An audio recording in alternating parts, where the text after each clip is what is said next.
Today's video, I'm going to show you guys how I pack and ship my fish. I've been shipping them on eBay probably like a year and a half now, so I got a lot of good feedback on there, so I can show you guys that feedback. People appreciate the way I ship them, so hopefully I can teach you guys something. The box I use here, it's box 4, it's 7x7x6. I'll do 3 or 4 bags in here, mostly 3 for the guppies I sell and the shrimp. I make a styrofoam insert for all of them. It's just that foam board you can get from Lowe's. My brother made me a template for this, so I just lay it out. I cut about 20 boxes. A little cushion for the bottom. I'm going to use some bubble wrap. I'm cheating using theirs. I fold that in half and kind of get my halfway mark on the box here. I kind of push it in there, and you can see it's kind of going to cradle in there. I'm going to show the 2 cameras just in case. I like to use is my long life breather bags with the curved bottom. Be too sales pitchy, but I do sell these on eBay and on my website in packs of 100, so if you want to check that out, you can slide Guppybeast, get you some breather bags. I've never popped any of these. I think they're great. These are the bags I use. This is the Ace Hardware cup right here, and I can just pop my bag in here. You know, I wish the lid was a little smaller so I could wrap the bag around there, but I just haven't found anything that has the measurements down the side here. So it tells me how many ounces of water I can put in this container. Just some cheap paint container I got from Ace Hardware, obviously. That's going to just hold my bag and let me know how much water I got. These are my Tiger King Cobra guppies. I put a lot of water in there so I don't have to go back and get some more. I'm not going to use all that. 8 to 10 ounces of water for the male, and the female I'll normally give 12, just in case she's pregnant and has her babies in the bag. Definitely don't want that to happen. And try not to get the fry in there so that happens. Okay. So I got about 12 ounces of water in there. Co-op net from Petco. They just perfectly work out together because it can just fit in here sideways, and you can kind of go along, catch whoever you need to catch. It's just a really nice combo, I think. So you can go sideways or the other way. So, and nice and easy catch. Ouchless, goody hair ties. Nice feel to them. If I can get them out the bag. So I'm going to zoom in here.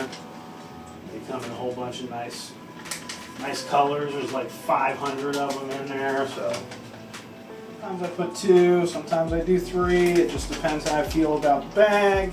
This does take a little practice. It used to take me a good hour just to do one order. So you want to get all the air out of there because it's an oxygen exchange bag. So you can see I got the water coming up into the neck of the bag, and I'm pinching it off.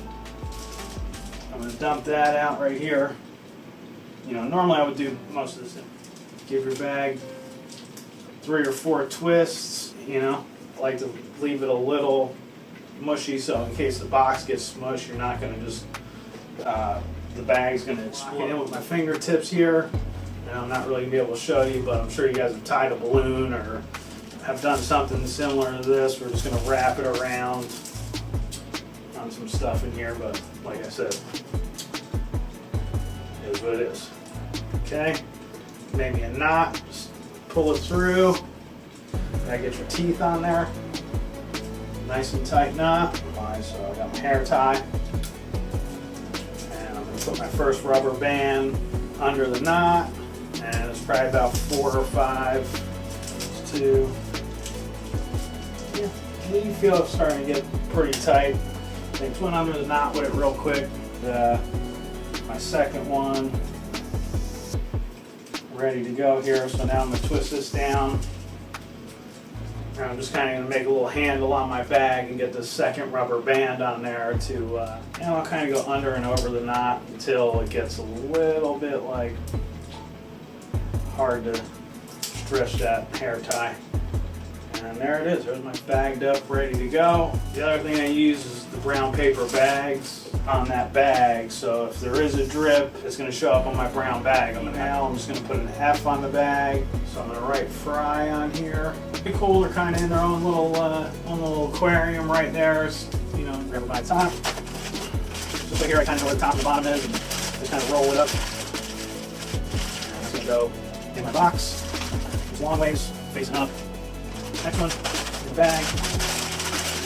Keep my top. I know it probably doesn't matter, but that's the way I do it. I get the two in there, pushed up against the bubble wrap, and they just kind of perfectly fit because of that sandwich bag. So that's why I like the sandwich bag. It's kind of packing material. It's going to help hold temperature. So I'll do the male and the female, and normally I'll put the Fry on the top because it has the least amount of water in it. I normally make it a lot softer, so if something does crash into the box, this has the most give to it. I did make this one more. 3.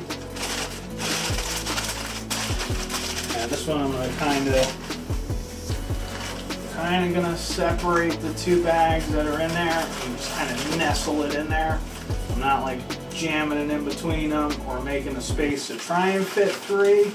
Just enough room to hold it. So you can see it's still packing material, Christmas wrapping paper, birthday paper. So I got a couple of thrift shops around here. So I just go to the thrift store and I'll look for any rolls they have that may be still sealed or look brand new and not like gross or anything. So most of the time I go for the new ones. It cost me like 25 cents, 50 cents a roll. So I like to, that's why my orders come with Christmas paper or birthday paper. So using those breather bags, you don't want to use plastic, because that's going to stop the exchange of oxygen in the bag. So I try and do everything with paper. I like to roll it. You know, that's going to rip something. I'll just finish it off and make 2 pieces, kind of do a little twisty, and I like to bend it, you know, in a square shape. And I'm going to kind of just nestle everything in with the gaps, and I'll show you, like, you know, you just kind of stick it in and kind of go around your sandwich bags and tuck it in. And I just keep doing that. Depending on how long you make this and how much you're going to get out of it. So it's just kind of, you know, I'm just going to go around. I'm going to do that again, and I'm going to get some top going on. And if we need a heat pack, we're going to get into that here in a sec. All in there, it's pretty good. I mean, it's in there. You want it to not move around in the box at all when you ship anything. You want no movement. With this, I don't really pack it, but I make sure it's not going to move when I, you know, like this. I want a little bit, tiny bit of movement and forgiveness, just in case something strikes us, everything doesn't. So, now I would do top pieces across, which I am going to do.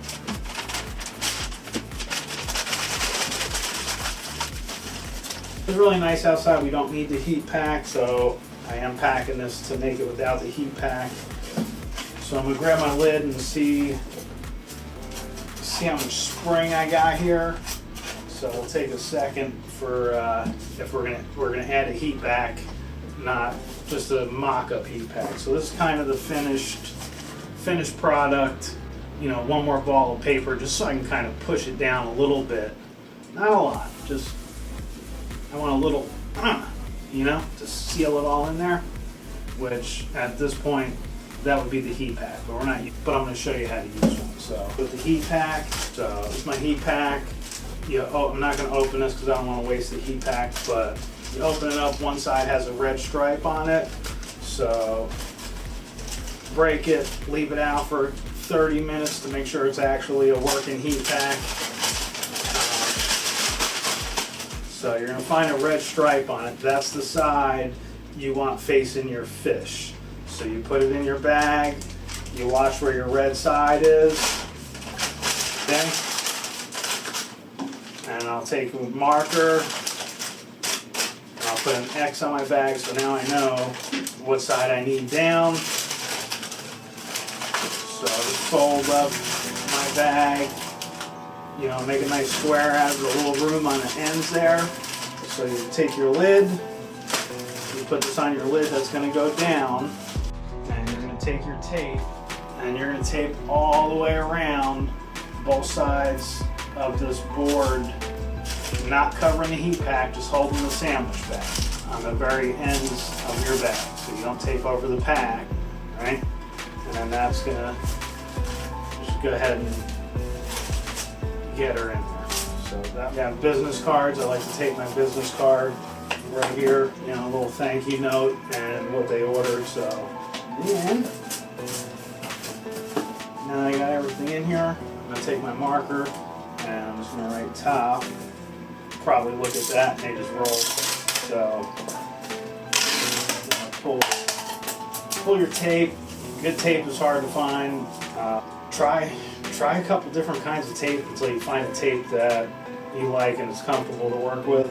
There's a priority mail tape. It's really hard to get. Pretty much I have to flirt with the ladies at the post office, or wink at them, smile at them, offer them some fish. They sneak me a couple rolls here and there. They hook me up.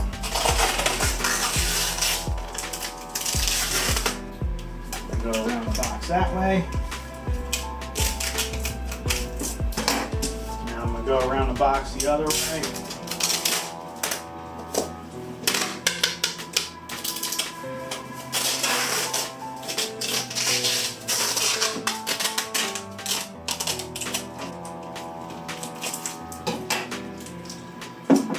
That's my summertime tape job around the box, both ways.